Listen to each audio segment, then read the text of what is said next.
nyama nyama cheka boy kende nyama mbonyoro ye acheka boy sisa iga nyama nyama cheka boy kende nyama mbonyoro ye acheka boy iga nyama nyama cheka boy kende nyama mbonyoro ye acheka boy sisa iga nyama nyama cheka boy kende nyama mbonyoro ye. Le bien le plus précieux est un environnement sain. Exister c'est bien, mais dans la propreté c'est encore mieux. Au gré des ans, ce principe a perdu sa valeur. L'incivisme et l'insalubrité font la loi. Vivre dans un cadre salubre devient un leurre. Pourtant, l'environnement sain est un droit. Une question se pose face à ces ordures en tas. Comment en sommes-nous arrivés là? Kabamako Dougoubaï, Yebi, Kafoko réseau d'égout Nyaman Fouité, Kafoko Djinoro, Bebolero Monofe, Kafoko Nyaman Fouité, c'est très difficile. Normalement, depuis colonisateur, tout le monde a oublié Bamako Sigila, où est réseau d'égout, follow Monofenge, initié Kabla, il va sur la Boro là, il va sur Dorete. Or, Dougou Kabonya, Dongo Donkata. Mais Dougou Bonyato, normalement, Dougouba teta fait mon ko. Sigi teta fait mon ko, normalement, aménagement au Kanga Keno Lude. Mais malheureusement, aménagement au Kanga. Quartier quand il va l'adje, plan d'aménagement quand il n'y a pas là, ni yoro d'abolembe, n'y a pas bon de kama. Mais il est sur villa de Baka. Donc, malheureusement, Dougou Boyana, Kassoro, mesure d'accompagnement au maquet, Sania Sirakan. Ateta au kou. Akake Sania Ji Noro drainage et akake dépôt de transit et akake décharge finale et Dougouba chite jonote. Sania te état et rebolo kam kosebet. Sania be élu le bolo. Ministère B pour que la politique de accompagner. Mais en réalité, Sania transfère l'embe élu le bolo. Donc, il est important que anga état, l'anga élu, aménagement pourra faire kanga ke.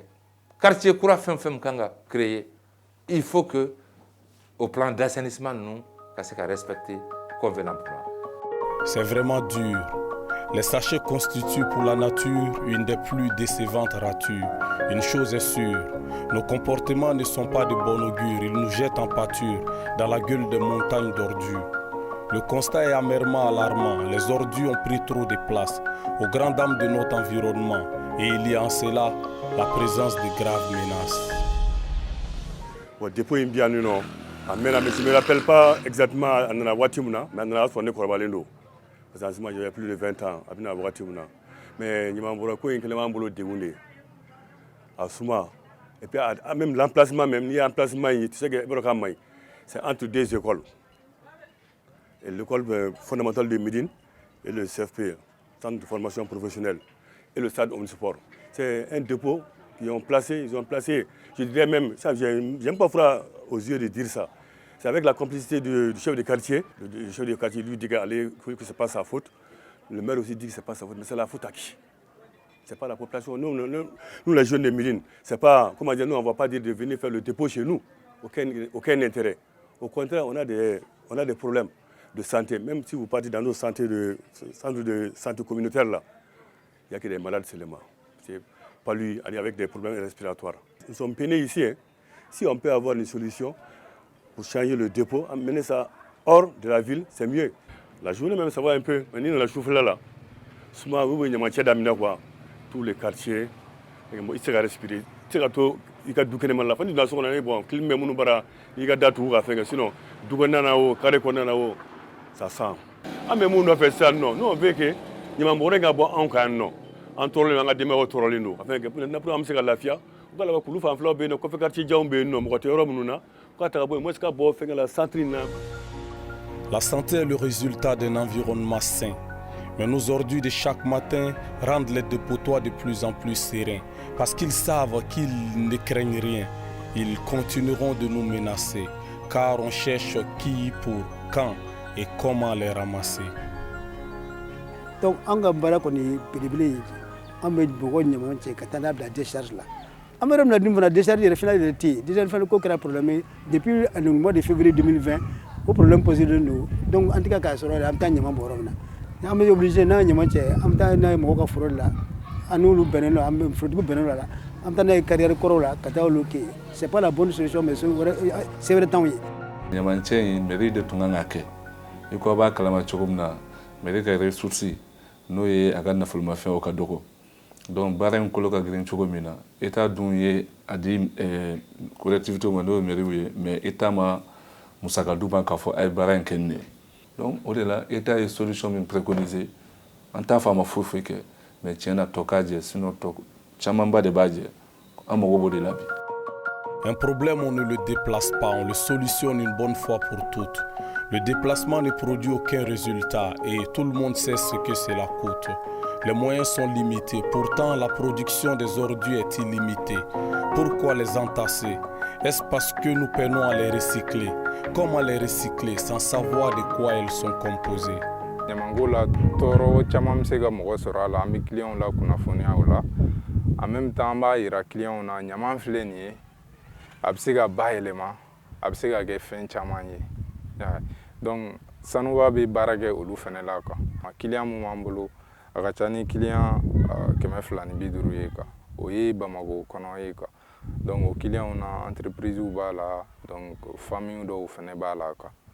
Donc amanu ga ubega nyamanche ameta nous y anga centre là donc centre flaba ambolo keleme lafiabugu keleme nyamana olu centre na ame nyamon ba elema amuke fenrowi mali nyamango degu mumbe ya sigida degu na nyamango yi a degu folo ye ka donc o degu fleni obe amun be sigida la obe on soro ya iba soro nyamon be anga yoro la ante ga solution sur la amu ou traiter sogamuna bon onya mangola sisa na jati binege malila anga mogo be ga chaya ni indépendance wakati ta ani 600 population chara ko jugo donc ni mogo dun chara nyama fana be chaya ga taw fe donc ni okera mogo ga habitude ni comportement fana be chaya donc o bebe nyama chaya ko pour que ga dobola donc anga solution yi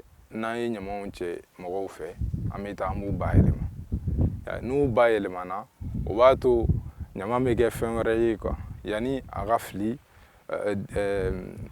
nyama ton yoro na dépôt sauvage na donc absega baelema ga ke fenre donc nu begera obi dobo nyama quantité la abi dobo nyama poids la ko. Les sachets composent la grande partie des ordures, mais certains y voient de l'or pur. À quelque chose malheur est bon, comme le dit le vieux dicton. Avant que l'État ne fasse un bond, des esprits créatifs ont donné le ton pour s'en nourrir, pour subvenir à leurs besoins. Certains ont risque d'y périr, mais pour un début, c'est vraiment bien.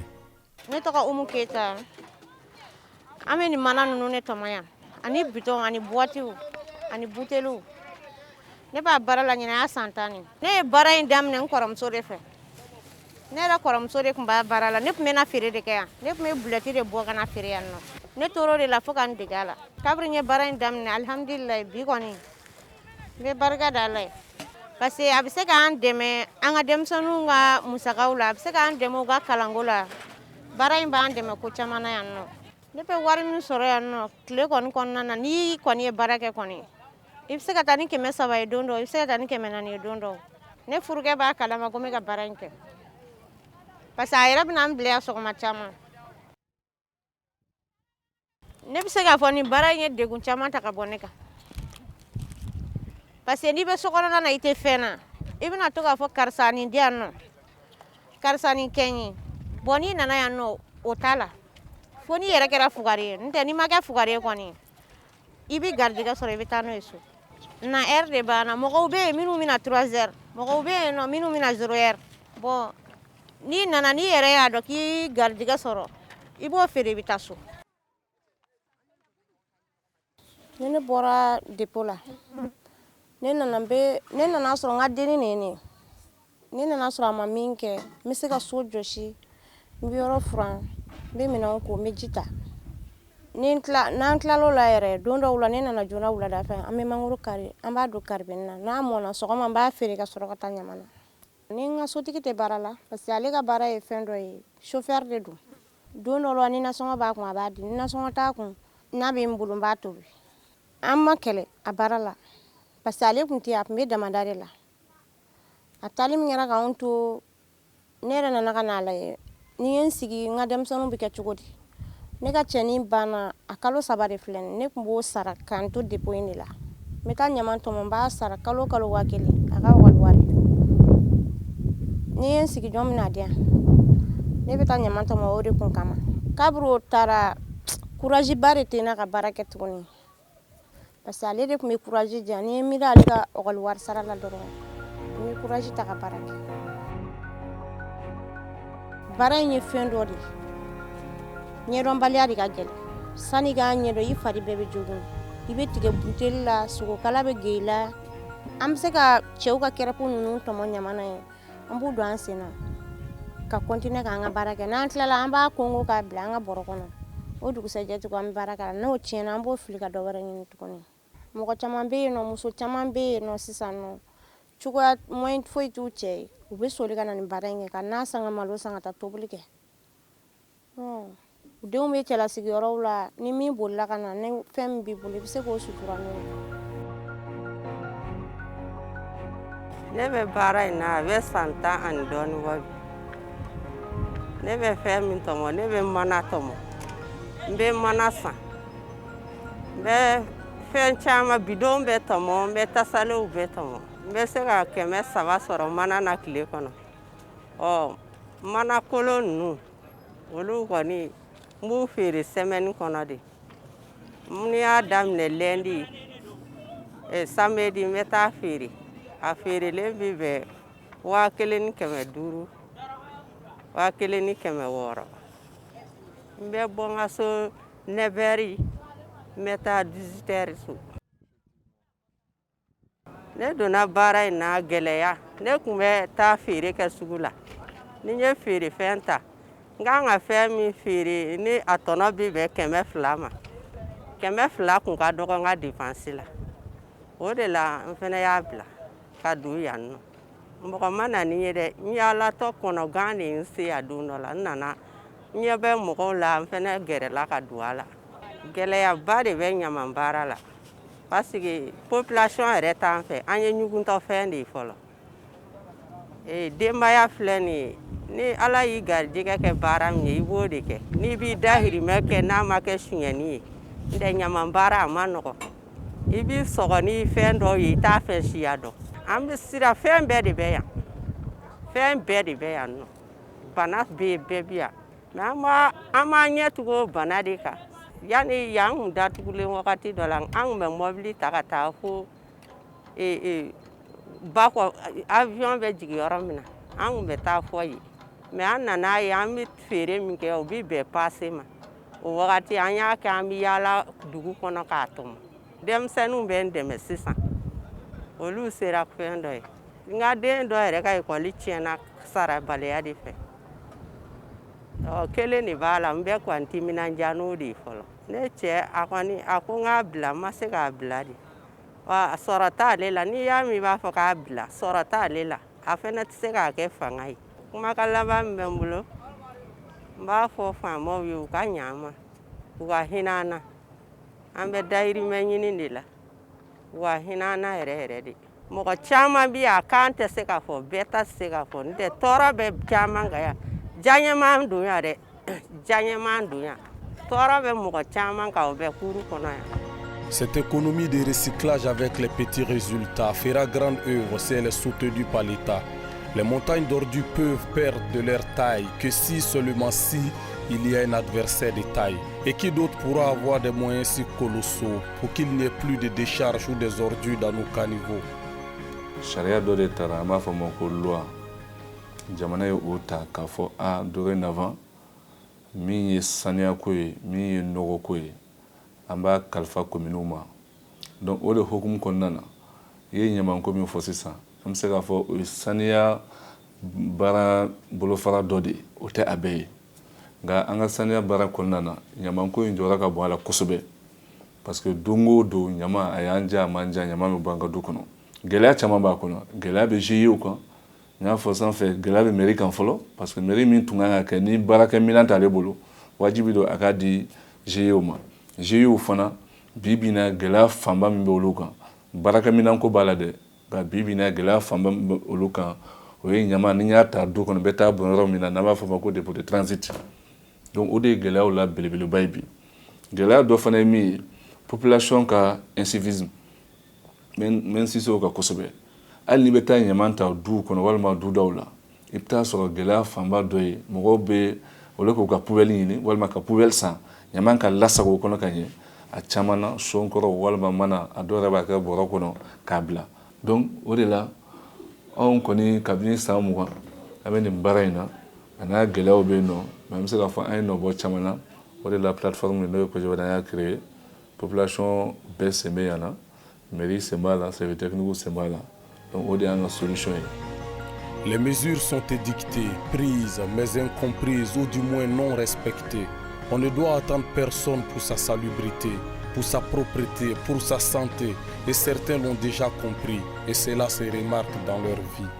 Nyamancɛ ye tiɲɛ mais produire moins o de ɲɔgɔn t'a la n'an bɛɛ y'a sigi ko gouvernement a tɛ se ka ɲa mɔgɔ kelen ka bɛɛ k'i jɔyɔrɔ k'a la parce que ni a nana bana nana se ma e de bɛ sɛgɛn dɛ e de bɛ taa fura san e bɛ taa fɛn kɛ donc an ka wele fɔlɔfɔlɔ bɛ bɛn population yɛrɛ de ma population yɛrɛ fana k'u yɛrɛ tigɛ vraiment u k'u yɛrɛ bila waleɲuman sira kan pour que au moins ɲamako an ka se k'a gérer an bɛ sensibilisation bila fana tɔgɔ di collectivités fɛ n'o ye maire ye vraiment u bɛ min na u ka dɔ fara kan pour que vraiment ɲamako ka fɛ an bɛ caman fana bila gouvernement fɛ gouvernement fana ka jɔyɔrɔ ye min ye vraiment u ka essayer k'o kɛ ka ɲa pour que ɲamako ka fɛ ɲama kɔlɔlɔ bɛ mana se hakɛ dɔ ma a bɛ quartier développement freiner a bɛ commune développement freiner a bɛ gouvernement état yɛrɛ développement freiner fo mɔgɔw k'o dɔrɔn de dɔn k'a fɔ ko ɲamako ye ko ni cinin tɛ mɔgɔw bɛ ko ɲamako in kɛ ko cinin min ye ko cinin tɛ dɛ ko ba de don.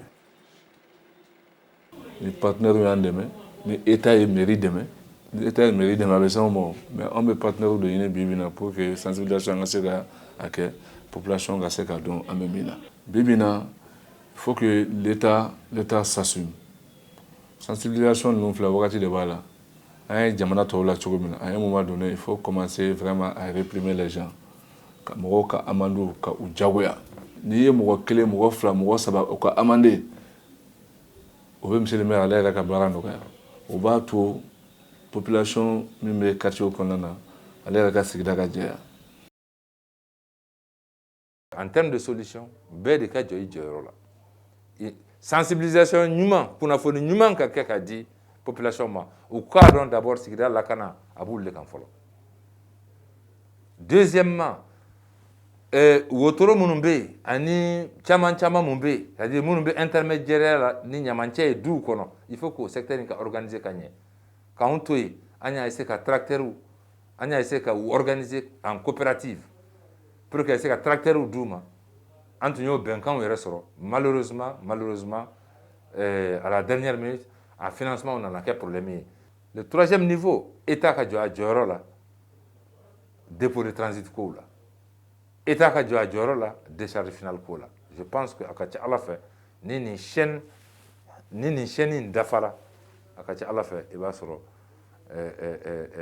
sanuya bɛ na dɔɔni an ka jamana kɔnɔ sariyaw bɛ yen incivisme de don par exemple bi mɔgɔw ka ɲaman cɛ ka taa ban fossé dingɛ kɔnɔ normalement anw de kan k'a ɲangi fɔlɔ an minnu ye sigidalamɔgɔw ye anw de kan ka kɛ a polisi fɔlɔw ye état tɛ se k'a bɛɛ ye mais ni mɔgɔ min ye nin kan ka sigida la anw kan ka se ka fara ɲɔgɔn kan k'a fɔ a tigi ye ko a ɲangata bɛ anw de kan an ka sigida la n'o tɛ sariyaw bɛ yen effectivement pour que ka se ka incivisme kɛlɛ a domaine kɔnɔ. En somme, nous sommes tous coupables, mais nous sommes tous capables.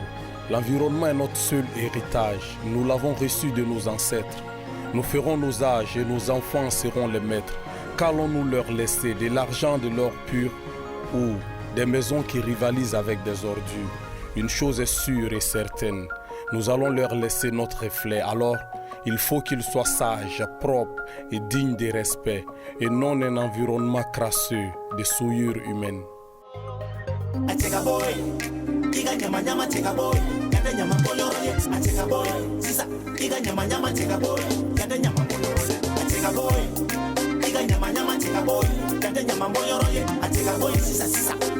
Nyama cheka boy kande nyama monyoro ye aye tika nyimi ka fara fili fili kale kele no kote yoro nogo ama konye na mana na ya fili fili kale kele no kote yoro nogo aye karami ka megu fili fili kale kele no kote yoro nogo utoro la dugu bede nogo nogora dugu bede kera nyama nyama nyama